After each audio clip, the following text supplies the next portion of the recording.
We've all heard the saying, it's not what you know, it's who you know. And it highlights the importance of having a strong network. And frankly, women in property and construction typically don't have strong networks. And as women in a male-dominated space, we generally have less role models to look up to, less informal mentoring and sponsorship, and the ability to build and leverage a strong network is a game changer in terms of the opportunities for women to rise within the industry.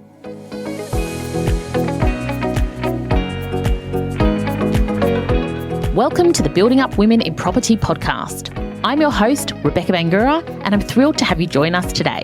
Whether you're a woman aiming to become a confident, impactful leader, or you're a leader committed to promoting gender equity in the property and construction industry, this podcast is designed specifically for you. Join me every week to gain insights and inspiration that will leave you excited and confident about taking your next steps. Thank you for tuning in. Now let's dive into today's topic. Today's topic is a juicy one. This has come off the back of some workshops I've been running and the consistent feedback that I am getting from women in the industry, which is about not having strong networks, not having strong support systems, and specifically about the power of loose connections, because having a strong and thriving network unlocks so much opportunity for each of us. And as one of us rises, we rise together. But what I love about this is, whilst building a network may seem scary, it is entirely within our own control. And in today's episode, we're not only going to talk about the importance of your network, but also how you can cultivate it so that it is an asset that supports you throughout your career journey. And when we get intentional about doing this work, about building this strong network and foundation for ourselves, it can be an absolute game changer in terms of the goals we set for ourselves and the things we strive to achieve, in terms of the opportunities that present themselves, and in terms of the impact we can have through our work and in the industry. And so I want to start by, I suppose, sharing the main difference between men and women when it comes to networking. So men form strong bonds by doing things together or by being in proximity to each other. So as a male, you might build a strong connection with someone by sitting together and watching the football, or playing cricket together on opposite sides of the field, but being involved in the same activity. Women, on the other hand, build relationships based on emotional connection. And this is formed through conversations.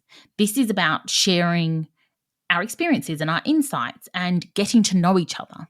And the two approaches are distinctly different. And the result is that for men, they feel connected to more people with less effort, whereas women feel the need to invest a lot of time and effort into cultivating strong relationships.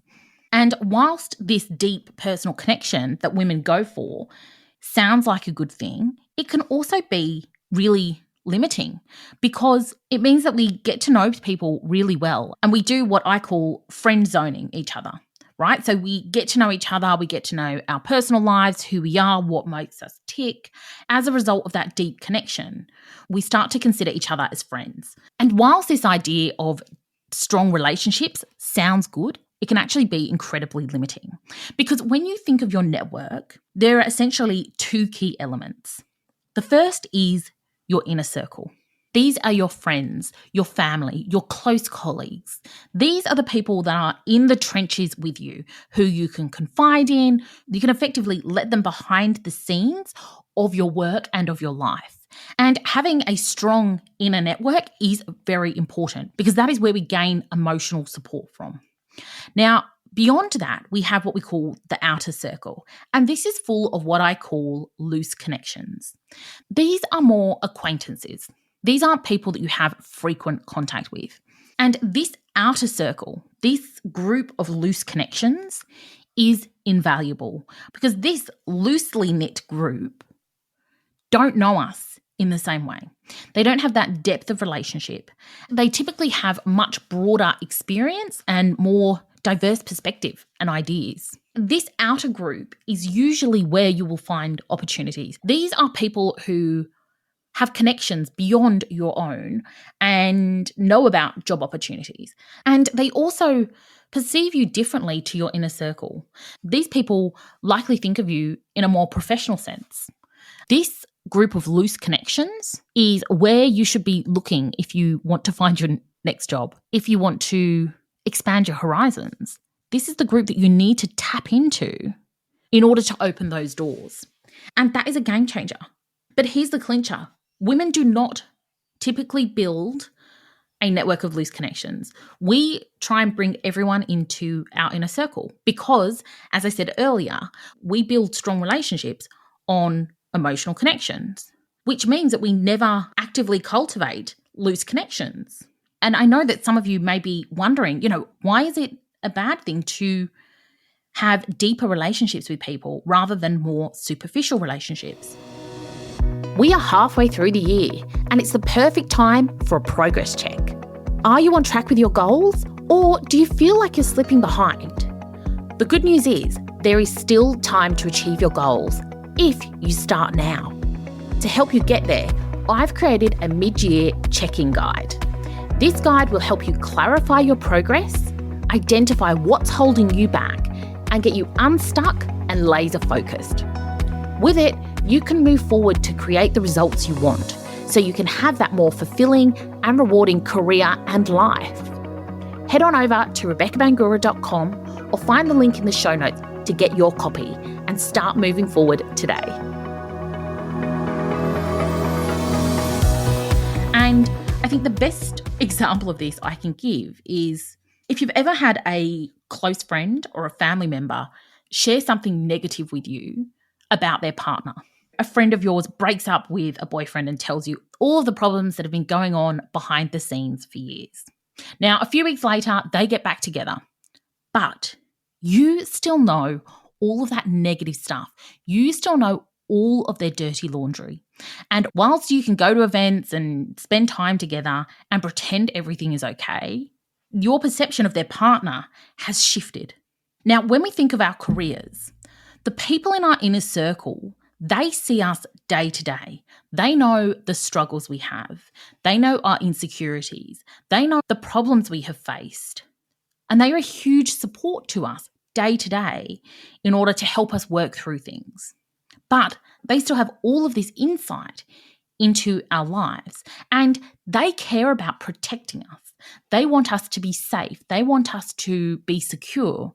So when we are looking to push beyond our comfort zones, when we are looking to nominate ourselves for an award, when we are looking for a promotion or to change course in our careers, the people close to us aren't good guides, because whilst they may support us, they don't see us for our bigger potential. They know our challenges. They know what we've struggled with in the past. They perceive us through this intimate lens of who we have been rather than who we can be.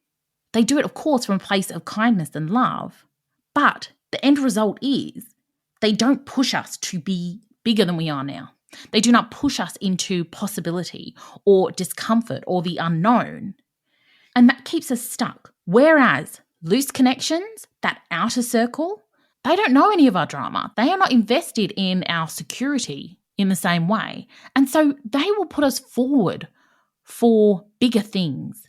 They will set expectations way beyond those of our inner circle because they see us full of possibility. And that is hugely valuable if you want to have a big career, if you want to have a big impact, because that involves us doing things that scare us. That involves us taking risks, seizing opportunities. It means facing our weaknesses, facing our demons, and pushing ahead. And those loose connections will be the people that will support you every step of that way and will give you the push and the nudge to really do more, to be more, and to step out of where you are now and into a bigger possibility for the future. And so with that in mind, I want you to think about your network right now. How many loose connections do you have? And do you know how to leverage them? If you were looking for an opportunity in a new organisation, would you reach out to someone that you've met a couple of times who works there in order to get their insights on the organisation. And if you're thinking, no, that's too scary, I would never do that, then you're not leveraging your network. And this is where things like LinkedIn are hugely valuable, right? LinkedIn is not supposed to be a tool where you just follow the people you know. It's about building your network and supporting people in often an arm's length way. And I think it's true for most of us that we have met and interacted with so many people over the course of our careers, most of whom we have no contact with anymore. And so I want to invite you to really think about your own network. I want you to kind of map it out in your head, or even better, map it out on paper, right? Who are those people in your inner circle? And who are the people in your outer circle? Those people that you have less frequent interactions with, but who are valuable connections, either in where you are now in your career or where you may want to be down the track.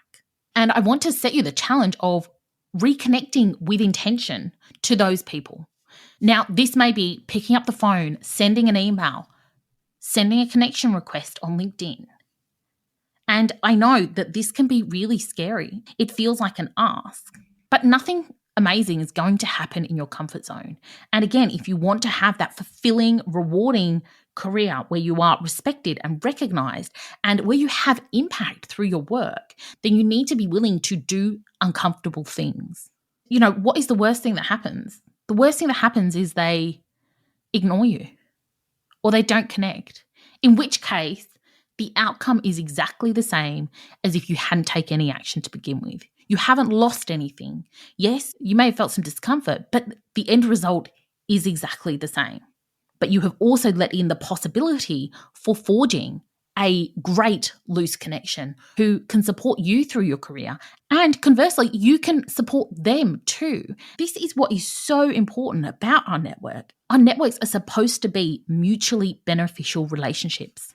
And I tell you, I don't know a woman in the property industry, in the construction space, who does not want to support other women to achieve more, to have more opportunity, to have more reward and more recognition.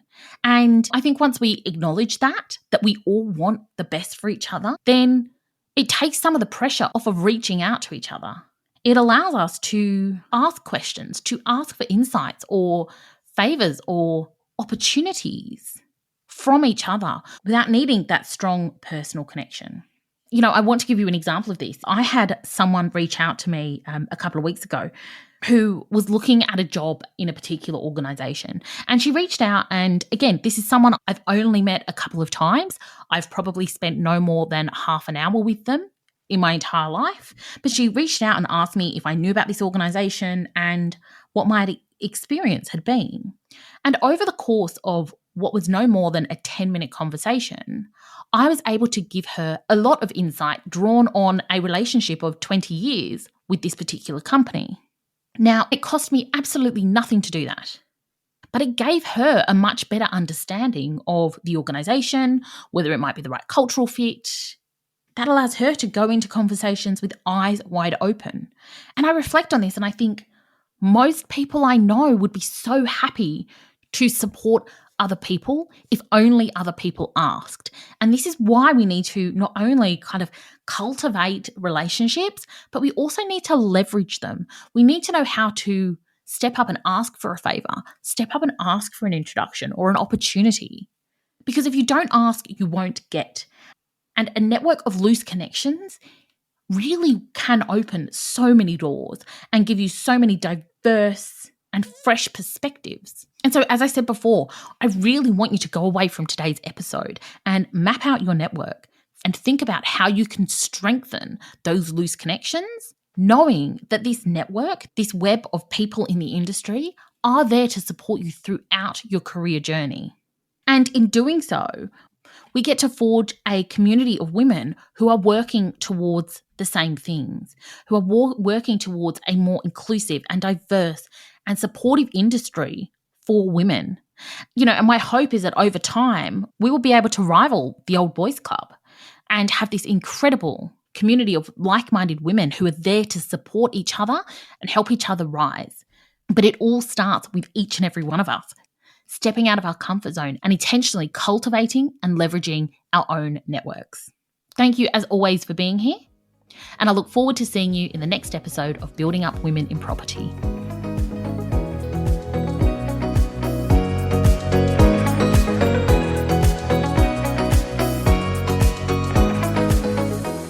Thanks for joining me on the Building Up Women in Property podcast.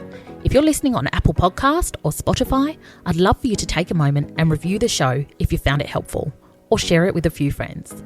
Thanks again, have a beautiful day, and I'll see you next time.